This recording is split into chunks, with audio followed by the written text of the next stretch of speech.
намоиш фурӯши маҳсулоти хӯрока ва молҳо барои хона дар сатҳи баланди ташкилӣ ба кори худ шурӯъ кард. Дар маросими ифтитоҳи чорабинӣ намояндагони расмии ҳукумати ҷумҳурии Тоҷикистон, соҳибкорон ва меҳмонони хориҷӣ иштирок карданд.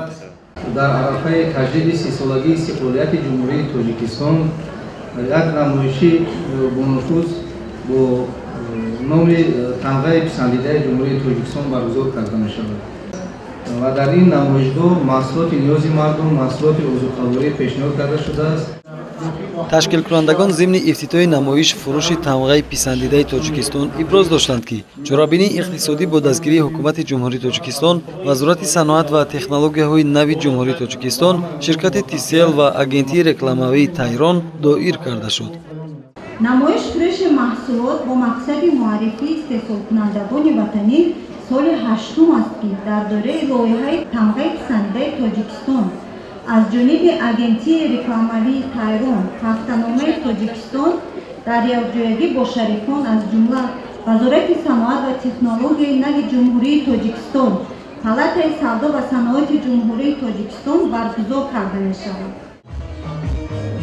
намоиш фурӯши маҳсулоти ватанӣ бахшида ба 30-солагии истиқлоли давлатии ҷумҳурии Тоҷикистон бо ҷалби 30 ширкати бо нуфузи истеҳсолӣ доир гардид. Дар он намудҳои маҳсулоти хӯрока аз қабили пухтупазӣ, нонӣ, торту шириниҳо, маҳсулоти шириву ҳасибӣ, моеъҳои шустушӯӣ, армуғонӣ, табобатӣ, равғану орд, фармасевтӣ ва дастгоҳҳои технологӣ ба маъраз ва фурӯш гузошта шуд. Дар ин замина таъкид менамоем, ки намоиш фурӯши маҳсулоти истеҳсоли ватанӣ то 9 май ҷараён мегирад. Дар ин намоишгоҳ орди навъи якуми баробар ба 10 килограмм бо арзиши 52 сомонӣ ва равғани растании баробар ба 5 литр бо қимати 100 сомонӣ ба фурӯш гузошта шуд. Шоколад аз тут, тути хушки бастабандишуда ва обҳои ташнагишикан аз ҷумлаи маҳсулоти дигари намоишгоҳи тамғаи писандидаи Тоҷикистон буд.